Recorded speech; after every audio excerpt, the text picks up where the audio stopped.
So next we're going to talk about the quotient rule. So exactly as this sounds, this is now the rule for how we take the derivative of a quotient of two functions. So we won't do the proof for this one. Again, it's pretty similar to the proof of the product rule. So I would encourage you to try it on your own. So this one here, the derivative of f of x over g of x is the derivative of f of x times g of x minus the derivative of g of x times f of x over g of x squared. So this one's pretty different. The order here does matter, which should make sense. Like with the product rule, the order doesn't matter because the order of a product doesn't matter, but the order of a quotient, of course, matters. So which function is which is going to make a difference here.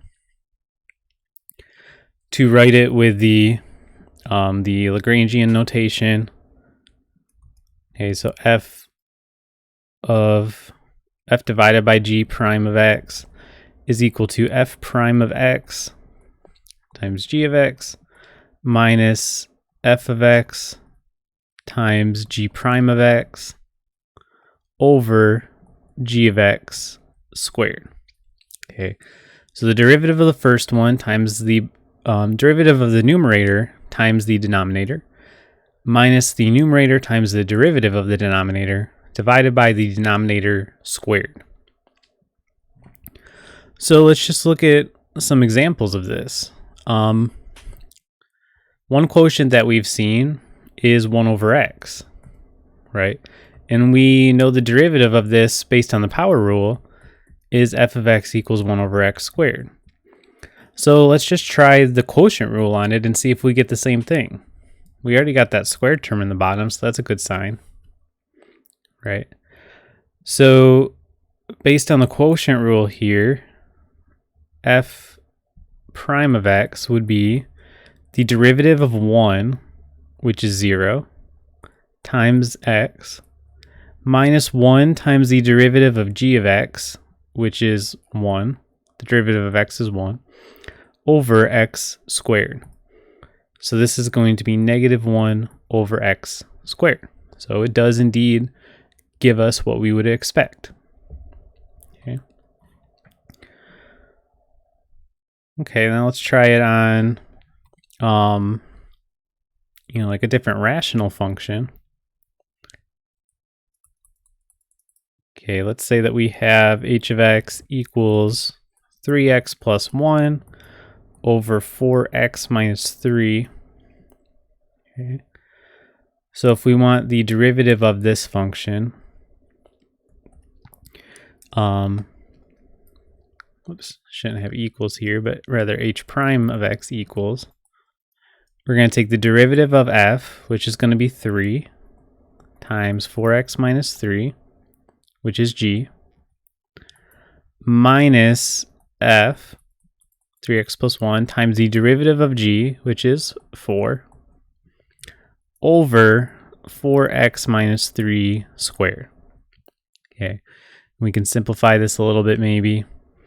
H prime of x equals 12x minus 9 minus 12x minus 4.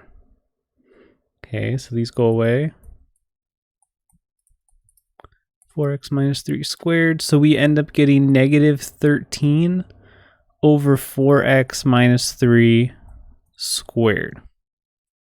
Okay, so quite an odd derivative here.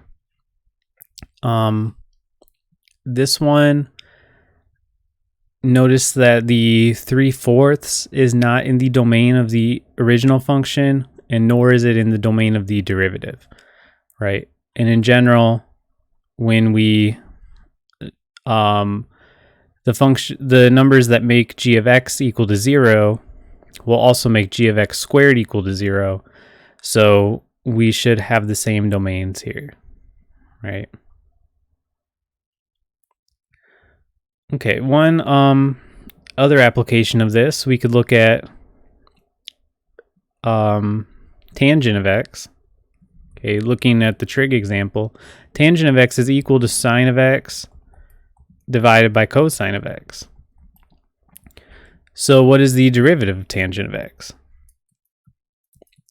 Well, the derivative of tangent of x, this would be the derivative of sine, which is cosine, times the denominator, which is also cosine, minus sine of x, times the derivative of cosine, which is negative sine of x,